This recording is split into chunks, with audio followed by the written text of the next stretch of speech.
This is the secret story of Nutmeg. For centuries, the seed of the Myristica fragrans tree, nutmeg, also known as muscat, has been sought after by people all over the world for its perceived medicinal and magical powers. It has been called the spice of life, or the spice of kings.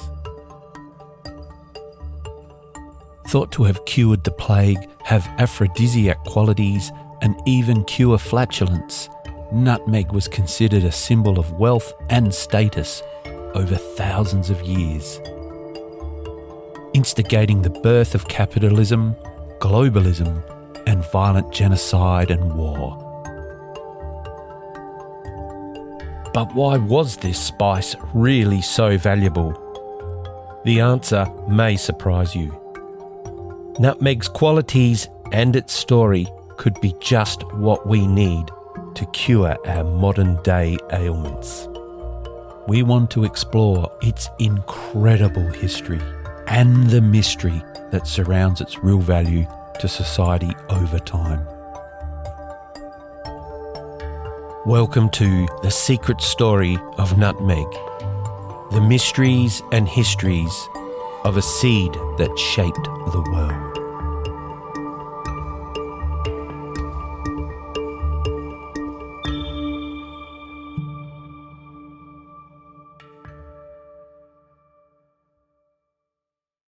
Welcome to the first episode of the secret story of Nutmeg.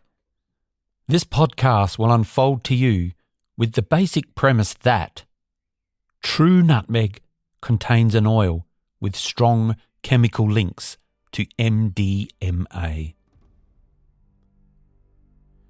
a drug known to increase empathy and self-confidence. And has this secret been known for centuries, millennia even? My name's Andy, and I'll be joined in later episodes by Trad. I knew nothing of this spice before I began this journey. That's where Trad comes in. He believes his story of nutmeg is more than history. It's a lens into who we are, a key to understanding power, courage, and the human mind. He has traced its paths across oceans and centuries, and in doing so connected the spice to the rise of trade empires, the brutality of monopolies, and the subtle ways it may have shaped our capacity for empathy, risk, and survival. And that is just the beginning. Trad will have us believe a whole lot more, which we will get to later. We know nutmeg can be used to enhance the flavour of food and possibly alleviate a few ailments. But there is a hidden story of nutmeg that can be taken as fact, a metaphor, a riddle, or a guide to life. In this podcast, I am on a quest to find that hidden story. It is written as I go, looking for the story myself to substantiate what I have learnt from Trad's conversations, his books, and his riddle-like text messages. There are so many questions. Why have we been literally dying to find the source of this spice hidden for thousands of years? What did the ancients know of its mystical qualities? How did early traders find its one secret location? Does this spice still cast a shadow over geopolitics, economics, and the way we see ourselves today? What if nutmeg's psychoactive history shaped our ideas of community, altered our way of thinking, or even the human brain itself? This story has been blowing my mind, and I have only just begun. It all started something like this. It was a Thursday afternoon when I rang Benny back. He had left me a message earlier that day. Here is the actual message. I kept it because from that day on, my life changed. How you going, mate? It's Ben here. And I've got a mate that wants a bit of a film done. So I'm normally a filmmaker. This is my first podcast. I've known Benny for about 40 years and we catch up every now and then, but I hadn't heard from Ben for a long time. I wish I recorded the conversation that followed when I called him back later that day, but I didn't. But Ben's an amateur actor and we've got together and we've tried to recount that story. What is it? What is it in a nutshell? What is this story? Well, it's a spice. So it's basically it's nutmeg. What? Basically, nutmeg, the spice of life. Nutmeg. I like nutmeg. It goes well with a variety of dishes. It's that little woody spice that sits in a jar, probably at the back of your shelf in the kitchen. It smells really nice. They're like little eggs of nice smelling wood. You grate them and the shavings add that unmistakable warm, sweet, woody, in a good way, flavour. Good for savoury dishes, good for sweet ones. It's a versatile little nut. And I heard it can even make you a little high in the right amount. But you know, they seem to say that about a lot of things. I remember when we tried to smoke banana peels. So yeah, I thought I knew a bit about nutmeg, but really it's not something I even thought about. So his story is not, nutmeg is not what you think it is. He's saying that it has when taken, it has like MDMA effect. So nutmeg. It's like this. Nutmeg. Yeah, he says it's like a hallucinogenic, but not so much like mushrooms, more so, it's probably not hallucinogenic, but it does give you that same effect like ecstasy. I think empathy was one of his key words that keeps coming up. Nutmeg was the thing that gave us empathy. Whoa, I'd never heard that before. Benny went on with another story. Manhattan Island in New York was swapped with this island called the Island of Run in the Banda Sea in Indonesia. The Manhattan Island, the Dutch own Manhattan Island, don't? Hang on, because of nutmeg? Is this all linked to nutmeg? Yeah, so on the island of Run was the only place in the world that this nutmeg was found. Seems a bit far-fetched, but, you know, why not? Benny went on with another story. And then there's all stories that are linked to that. So, it's all got to do with this hallucinogen or the nutmeg. And this is what he says is just linked to anything you want to talk about. It seems to be linked to it. So there's Coca-Cola that was linked to it, that they used to put it in Coca-Cola. So that was pretty well how I remembered the conversation going. The rabbit hole of nutmeg. The rabbit hole of nutmeg. I just want to forewarn you that it is one of those rabbit hole things. Oh, no. I'll be careful. You be careful.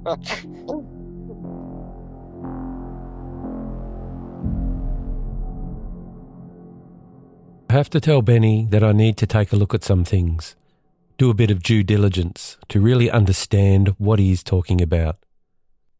I'm curious about this Nutmeg Ecstasy empathy business, but I don't want to give out my name to some random bloke to discuss a film about something that seems so preposterous.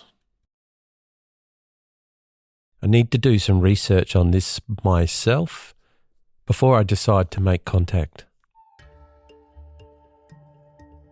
The first place I start is the kitchen. I go to the spice cupboard and look for nutmeg. And of course, there it is, at the back of the spice shelf in a jar. Several nuts are inside, some half ground up, some whole. I rattle it. I open the lid. That warm, sweet, woody spice smell fills my nostrils. And I wonder why someone would want to find me to help tell a story about these little nut things in this jar. Of course, the next place I looked after the kitchen was the internet. I typed in MDMA and nutmeg, and here's what I find. From an article in Science Direct titled Hypothetical Biosynthetic Pathways of Pharmaceutically Potential Hallucinogenic Metabolites in Mechanistic Convergence and Co-Evolutionary Trends in Plants and Humans, I read that myristicin is a compound that is chemically, structurally the same as MDMA. Myristicin is found in nutmeg. I wonder why this isn't common knowledge. Maybe it was. Paraphrasing the introduction, Myristica was coined after the Greek word myron, which means sweet oil, perfume, or myrrh. The nutmeg, under the family name Myristicaceae, had been consumed since 3000 BP, the early Neolithic period. The family is known for spice, hallucinogens, and ethno-medicinal plants. What? 4,000 to 5,000 years of using a plant that has hallucinogenic and medical uses? Nutmeg? This is getting to be a little bit more than that stuff you sprinkle on eggnog. Now, before I go any further, I just want to say, I've never taken ecstasy. Maybe you have? I know it's called MDMA. What do they say? It makes you love everything and everybody? Again, I don't know. I haven't tried it. But that's what I've heard. So I want to say this about the podcast. This podcast is not advocating the use of drugs. This podcast is not saying there's anything wrong with taking them. There's a duplicity in everything, a good and a bad. And this podcast is firmly in the middle. Take them, don't take them. We're only telling a story.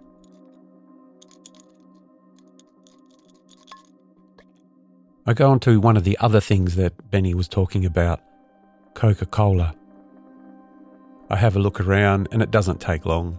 Well, yes, indeed, nutmeg was in Coke. In fact, there's lots of recipes that show that nutmeg is in the recipe for Coke. I find a couple of videos where people describe nutmeg juice's taste, and they've actually said it tastes like Coca-Cola. The other thing that Benny was talking about was Manhattan and New York. The Big Apple. This part was really intriguing to me, way out of left field. And it doesn't take long again to find that indeed the Dutch in the 1600s had an island in the Americas called Manhattan, which was a Lenape Native American word, where they established a town called New Amsterdam. It says they traded the island for an island in Indonesia that the English had claimed, the island of Run, one of the original islands where nutmeg was found. And when the English received New Amsterdam in the trade, they changed its name to New York. This trade was to become known as the Manhattan Transfer. Okay. Finding this out was good enough for me. Whatever I have in that little jar in the kitchen cupboard must have some stories behind it. And I dare say, the man who wants this story to be told so badly must have some of his own. I rang Benny back the next day. Yes, mate, give this guy my number.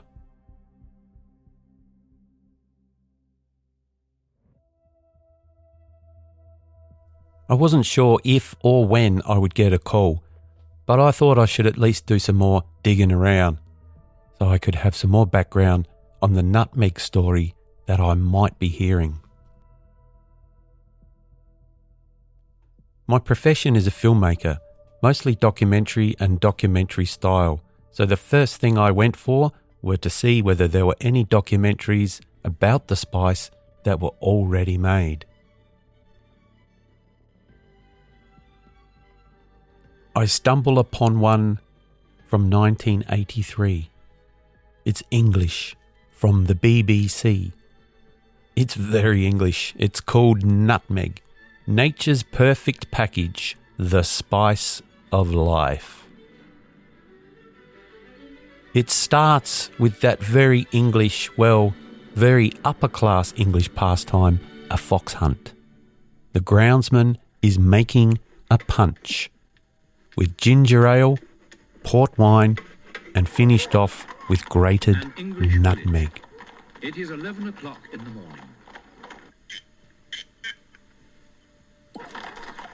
As the hunt gathers in the courtyard, Mr. Lewis, the landlord, caps the preparation of the traditional beverage with gratings of nutmeg.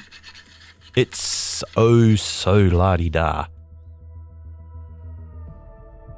In the film, we have a very quick look at where nutmeg comes from. The Banda Islands. More on that later. And it's back to the fox hunt.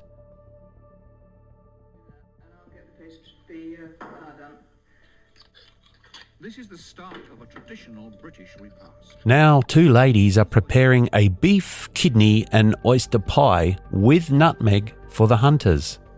Flour and pepper are other ingredients for a steak, kidney and oyster pie. Grated nutmeg is the seasoning.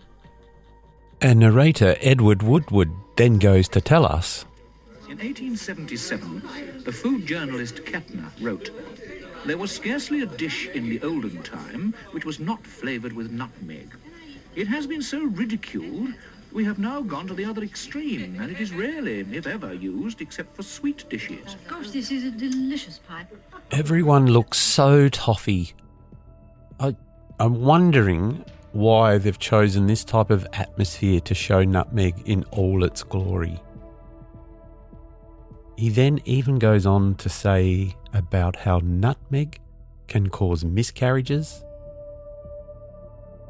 In the documentary, we leave the toffs and we're in France with chefs specialising in charcuterie and cooking with nutmeg, which pairs perfectly with meat. And of course, the king of sauces, bechamel. So really, this doco isn't telling me anything new about nutmeg. I knew it was good for cooking.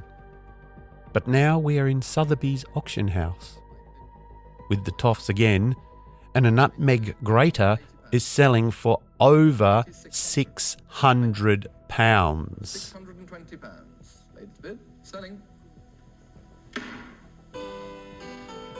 Every civilization it touched, India, Persia, Arabia, it became regarded as a cure-all and a wonder drug. In the 18th century, this idea hit Western Europe. People carried the nuts everywhere in compartments in these lovely great... Well, that's news to me. People carried nutmeg and nutmeg graters with them everywhere. Did they have pepper grinders on them as well? Salt shakers? This is not making sense. So I do a quick search. Okay, ornate nutmeg graters are all over eBay and on antique sites. I read on one antique site. Nutmeg graters first appeared in the mid-17th century, with greater refinement in dining and a wider ownership of silver for the table. They were either carried in the pocket or included in a travelling canteen that might also contain cutlery, a beaker and a corkscrew. The graters reached the height of their popularity in the next century, according to the Victoria and Albert Museum. Cheaper, thinner gauge silver, new manufacturing techniques and greater prosperity led to an enormous growth in items of small personal silver. Nutmeg graters were then made in a variety of forms, from cylindrical, circular or oval boxes to more unusual designs such as hearts or shells to express the owner's taste and individuality. Looking at the graters, for some reason, they remind me of the little snuff boxes that were carried around in the past. Snuff. Snuff, I get. It was a powdered form of tobacco, a hit of nicotine to carry around with you, and of course it needs a little ornate tin. It's drug paraphernalia. But nutmeg? Snuff was also believed to have medicinal properties, and in fact, in the height of popularity for both in the 18th century, it was considered quite normal to carry both around with you in day-to-day life. Snuff and nutmeg. Don't leave home without them. Tobacco, of course, came from the Americas via the Spanish, and it was named snuff by the Dutch. I see now in the nutmeg article that I'm reading that nutmeg came from Indonesia. I'm pretty sure that's what Benny said. And in particular, a group of islands called the Banda Islands. I remember Benny talking about that too. Run is one of those islands. Run was the one traded for Manhattan. The Manhattan Transfer. I'm intrigued. So a whole week went by and I heard nothing. I really wanted to talk to this fella. I am intrigued now by this spice, and I have a willingness to continue looking for information and stories regardless of whether he contacts me now or not. I find a book called The Nutmeg Curse, Parables for a Planet in Crisis by Amativ Ghosh. It starts in the Banda Islands in 1621, with a Dutch official getting paranoid that the locals are plotting to kill him and his men. I have so many more questions. Why were the Dutch there? And how? Being an Australian, we know from our history lessons at school, by the way, which were not particularly accurate or honest in the 1970s and 80s, but we know that the Dutch were here at around about the same time, the 1600s. They even named the place New Holland. Hell, the island I live on had a Dutch name 150 years ago or so, and then that was changed to another one. And we are as far away from the Netherlands as you could possibly get on this planet. The Dutch didn't stick around here though. Maybe we didn't have what they were looking for. What were they looking for? I get the audio book and devour it in a couple of days. So much starts to take shape in my world. Amitav has opened my eyes to the importance of trade. Trade made people rich. Trade makes people rich. Trade is power. Trading this for that, here and there, finding ways to get more of this, more of that. Exploit at one end, get home and exploit at the other. I learn about choke points and their importance. I am introduced to the VOC, the United East India Company. I'm not going to pronounce the Dutch words that acronym stands for. They were the first multinational corporation ever in the history of the world. And in this book I hear more about the Banda Islands, this little group of islands in what we now know as Indonesia that sit somewhere between New Guinea and Timor. The Banda Islands. I learned that this was the only place where nutmeg came from.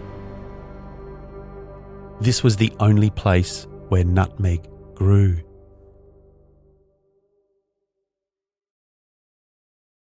It's getting close to 3 weeks now and I still haven't heard from this fella who was going to ring me about doing a film with him about this bloody nutmeg that has taken up most of my spare time. I'm just so fascinated with so many things that are opening up to me, and it scares me that if I spend too much more time on this, I am going to get lost in discovery and I will end up down that rabbit hole.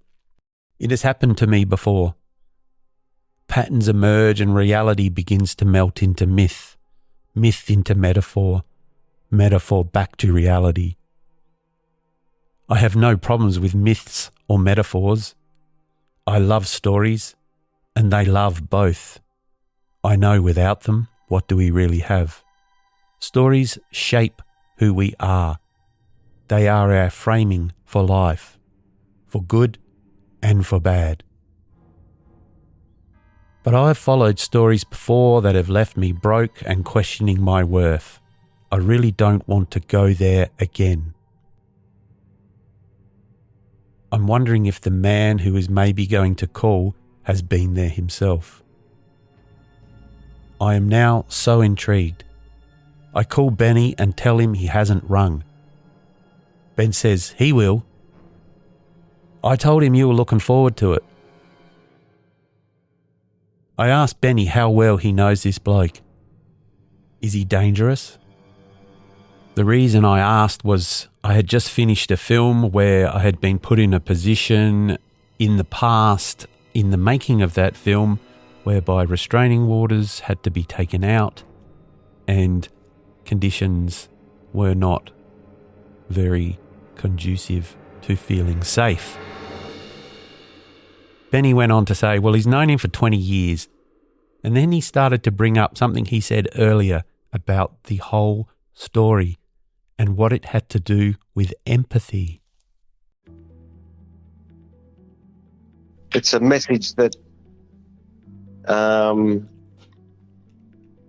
can change people's perspectives of themselves and of the world. And I think empathy was one of his key words that keeps coming up. Empathy. So, he's saying that without empathy, we don't have civilization, and nutmeg was the thing that gave us empathy. So nutmeg was the source of empathy. Well, it wasn't. Yeah, it taught us about empathy. I think it was a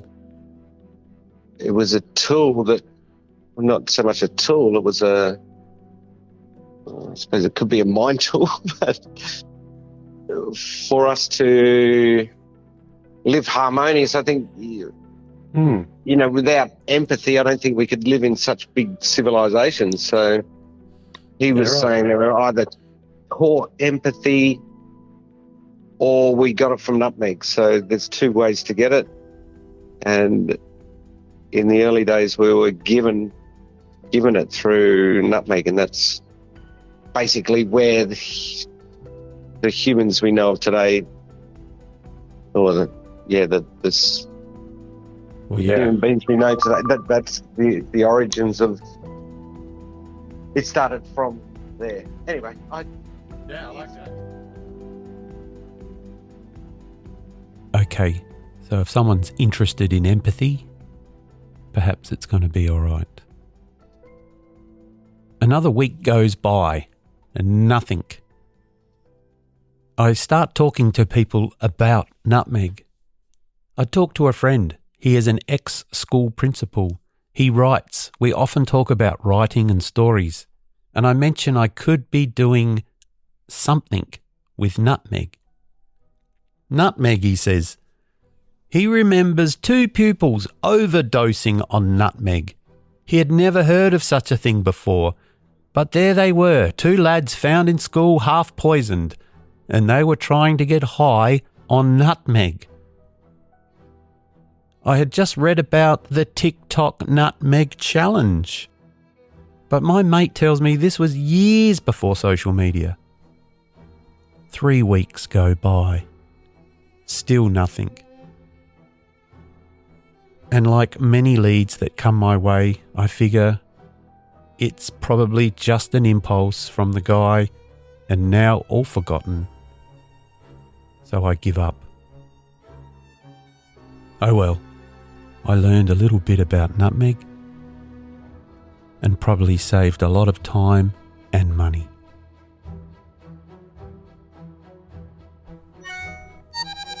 But then I get the text. Hi Andy, I am Trad, a friend of Benny's, who tells me you may have an interest in an original story, a story that holds me in awe every day. It's time for the many to know and ask questions about this story. If you want to know more or can help bring this story to life, then please send me a text or call to arrange a time for a chat. Thanks for your time. Trad. I text back. Sure, how about next week? This is the secret story of Nutmeg.